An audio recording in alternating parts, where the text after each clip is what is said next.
welcome to the latest talk in my series on questions about Anne Boleyn.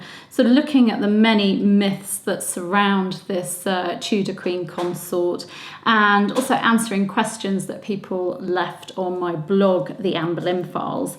I'm Claire Ridgway. I run the Anne Boleyn Files, but I've also written various books on the Boleyns and Anne Boleyn herself.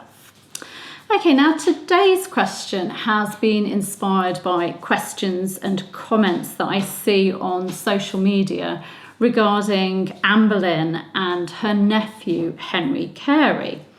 Now, these questions and comments have been provoked by the reading of that best-selling historical novel, The Other Boleyn Girl by Philippa Gregory, which was, of course, also made into a movie starring Natalie Portman, Eric Bana and Scarlett Johansson, and also made into a TV series too. It's a very popular book, and it's a book that has brought a lot of people to an interest in Anne Boleyn, piqued their interest and made them want to find out more about Anne Boleyn and Mary Boleyn as well.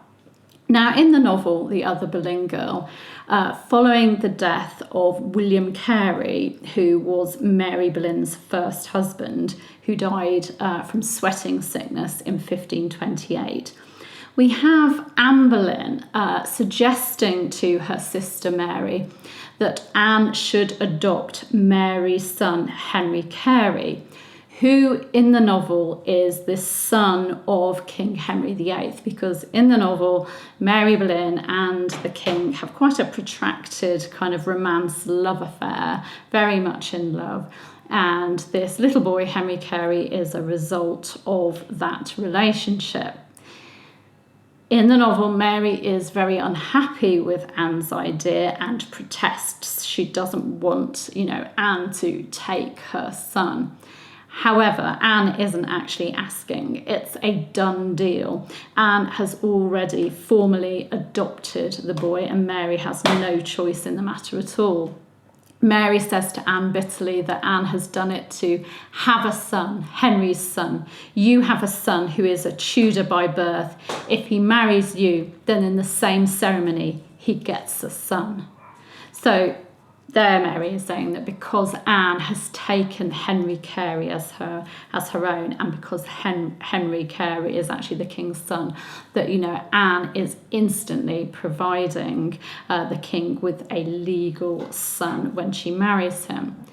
Now, this scene leads the reader of The Other Boleyn Girl to believe that Anne Boleyn has stolen Henry Carey. She's taken possession of Mary's son without Mary's permission. She's nicked him. And that it's all part of her plan to trap and marry King Henry VIII.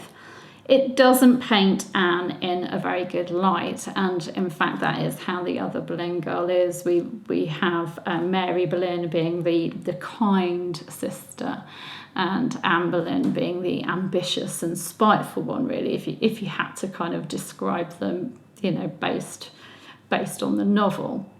So Anne isn't painted in a very good light. She's willing to do anything to have the king and to be queen, even taking her sister's son as her own. However, as is so often the case with historical novels, although this story is inspired by a historical event, it has been twisted for the storyline. It has been twisted to suit Philippa Gregory's depiction of Anne Boleyn in the novel. Now, so there are various truths to this story, and then there are sort of exaggerated and inaccurate bits. William Carey was Mary Boleyn's first husband. He did indeed die of sweating sickness in 1528, and Mary Boleyn was left in a precarious financial position. So what happened is King Henry VIII granted the wardship of her son Henry Carey to his sweetheart, Anne Boleyn. In 1528, Anne Boleyn was the king's sweetheart. She'd accepted, well, she was his fiancée, his betrothed. She'd accepted his proposal of marriage. She was the queen in waiting, waiting for that annulment to happen so that she could marry the king. Henry Carey was not adopted by Anne. He became her ward, and there is a difference. There was nothing unusual at all about Henry Carey being Anne's ward. Anne was in a position as the queen in waiting, as, Henry VIII's sidekick, the woman that was in a very powerful position at the time. She was in a position to provide for this boy. She could ease Mary's financial burden by bringing little Henry to court and providing him with an education. This was something which would help little Henry with his future. Anne arranged for Henry to be educated by the French poet and reformer Nicolas Bourbon, a man that Anne had actually helped save from persecution in France. And little Henry was educated with the sons of other prominent courtiers, like the son of Sir Henry Norris being one of the king's great friends and groom of the stall as well, a very, very influential man. So it was a huge advantage for little Henry Carey to become the ward of this woman that was the most powerful woman in England, being the king's queen in waiting. Wardships were commonplace. They were advantageous for the ward's family, and the person holding the wardship. A family could place their child into the household of a more prominent, wealthy and influential person, where that child would receive a good education, be helped up the ladder of success, be helped with their career. And the person holding the wardship could benefit from controlling the estates and revenue of their ward, and also controlling the marriage of their ward, because they could help set up an advantageous match perhaps with their own child. So you keep the ward's estates and money by marrying them off to your own child. That would benefit the ward's family as well, because their child would be marrying into a more prestigious family. Examples of wardships. So we have Henry Carey becoming the ward of Anne Boleyn. Other examples include Lady Margaret Beaufort. She was made a ward of Edmund and Jasper Tudor. They held her wardship jointly. This happened when she was 9 years old, and of course she ended up getting married to Edmund Tudor when she was 12. That was obviously advantageous for Edmund. He could keep hold of her estates and her revenue by marrying her. Henry Tudor, who of course was the son of Margaret Beaufort and who was the future Henry VII, was a ward of William Herbert, 1st Earl of Pembroke. Edward Stafford, 3rd Duke of Buckingham, and his younger brother Henry were made wards of Lady Margaret Beaufort. Edward's lands were also granted to her, and the boys were educated in her various households.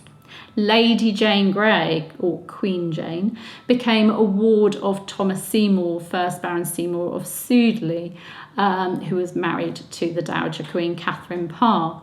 Seymour thought that he'd be able to arrange a good marriage match for Jane, that he could marry her off to his nephew, King Edward VI. So that prospect was advantageous for the Greys, and it was advantageous for Thomas Seymour as well. Then we have Catherine Willoughby, who became a ward of Charles Brandon, Duke of Suffolk. He first intended to marry her off to one of his sons, but then decided to marry her himself, thus keeping her wealth and estates. So this was very commonplace. Those are just a few examples. If you go through grants from the Tudor period, you'll see wardships being granted all the time, very commonplace. So, far from stealing her sister's son out of ambition and malice, Anne Boleyn was helping her sister Mary financially. She was also helping prepare this little boy, Henry Carey, for a career at court. He was being given a wonderful opportunity. He was being given an amazing education. And Henry went on to have a wonderful career. In his cousin Elizabeth I's reign, his offices and titles were numerous. They included First Baron Hunsdon, Master of the Queen's Hawks, Knight of the Garter, Lieutenant General, Warden of the East Marches, Keeper of Somerset House, Privy Councillor, Captain General, Lord Chamberlain of the Household, Lord Chamberlain Lieutenant, Principal Captain and Governor of the Army, Chief Justice in Erie, High Steward of Ipswich and Doncaster, Chief Justice of the Royal Forces and High Steward of Oxford, ... He became a very powerful man, and it wasn't just because he was related to the Queen. It was because he'd been given that start in life. He'd been helped to come to court. Anne Boleyn had done a wonderful job for him, giving him that opportunity. Now, I'm sure to get comments about this. So, as for the idea that Anne wanted little Henry's wardship because he was the king's son, there is actually no evidence at all that little Henry Carey was fathered by King Henry VIII. Now, all we know for sure is that Mary Boleyn, sister of Anne Boleyn, had a sexual relationship with King Henry VIII at some point. Of course, the Other Boleyn Girl and other novels that are inspired by history but are fictional, paint Mary's relationship with the king as long-lasting, as truly loving, as the king being, her true love, and that is fiction.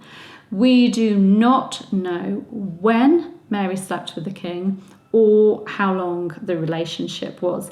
It may even have been just one night, a one-night stand.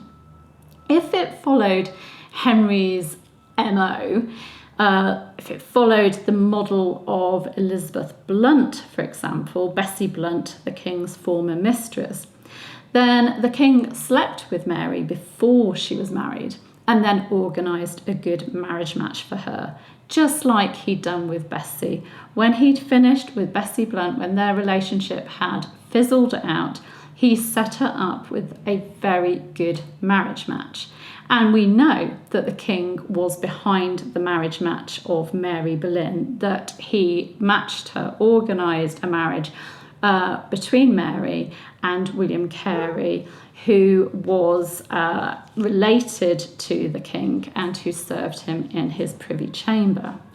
So, Mary's children, Catherine, who was born in 1524, and Henry, who was born in 1526, were in all likelihood fathered by William Carey, Mary's husband at the time. She had married him in February 1520.